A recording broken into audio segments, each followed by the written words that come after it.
So I'm going to pick a jury, right?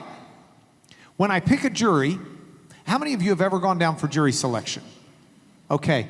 One of the charges and responsibilities of the lawyers and the judge is to make sure that the jury is unbiased, to make sure that the jury does not take a bias into the case that they're unable to set aside.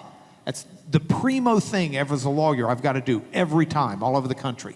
I want to tell you, I'm absolutely convinced on the issues of faith, there are a number of people who could never sit on a jury to fairly determine whether or not faith is a legitimate, rational explanation for the world. And the reason why is what Jim called the volitional atheist. Some people already are so set against the Christian faith that they can't set their bias aside to fairly address the evidence. And that's one of the most challenging things to me when dealing with people. You know, and as a Christian, my view is we have nothing to fear from truth. You can look for the truth, you can find the truth, and you will see the Lord Jesus standing there. But there are people who will not look for that and will dismiss it out of hand because of their own volition. Well, that's just so huge. I'm sorry, I think that the entire jury, people ask, where do you win cases? And I try to tell them all the time, we win cases at jury selection, right? Because that is really unfortunate. What Mark just described is true. I wish I had 4 bottles of water, but I don't, so I'm gonna use this as my fourth, okay? I think the entire jury pool is divided into these kinds of categories.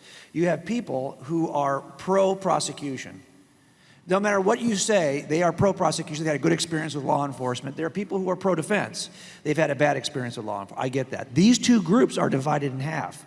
People who are so pro-prosecution that no matter what you do, they'll vote with the prosecutor. And there are people who are pro-prosecution, but they're fair.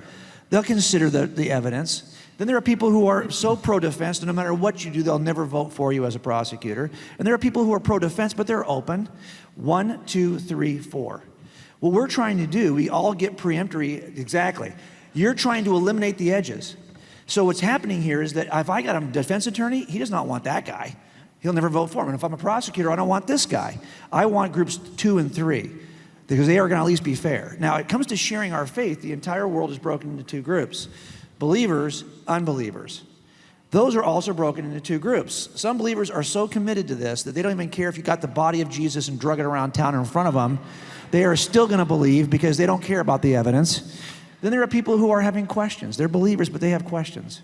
Then there are non-believers who are so adamant that during a presentation like this at Ohio State or at Michigan or wherever you're speaking on a campus, they're live tweeting profanity at you for the entire talk, right?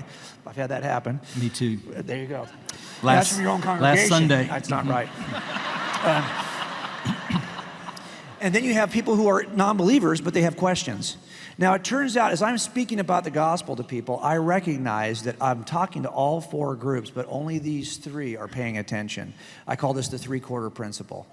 These 3 are paying attention. Now, you might not wonder, my dad, by the way, is over here. This is my dad.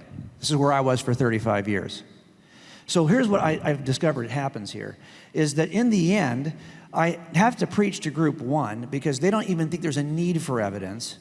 But it turns out that there's somebody in their family, probably their kids, that are in group 2. And they don't need to hear from me or Mark. They're not going to read our books.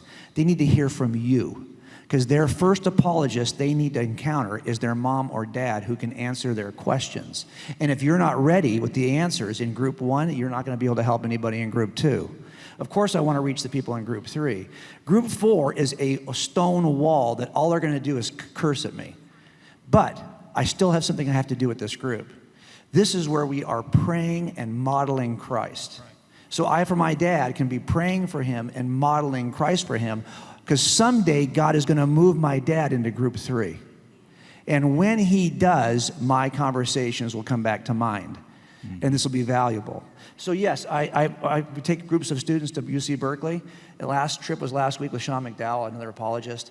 And I noticed that some of them were wearing a t-shirt that said, "I'm praying for group 4. That's good. Trying to get them into group 3. Let me summarize the point and then move us into the question. Whose water, by the way, was I this? don't know which jury was mine, but I am concerned. I was wondering the same thing. That's not it.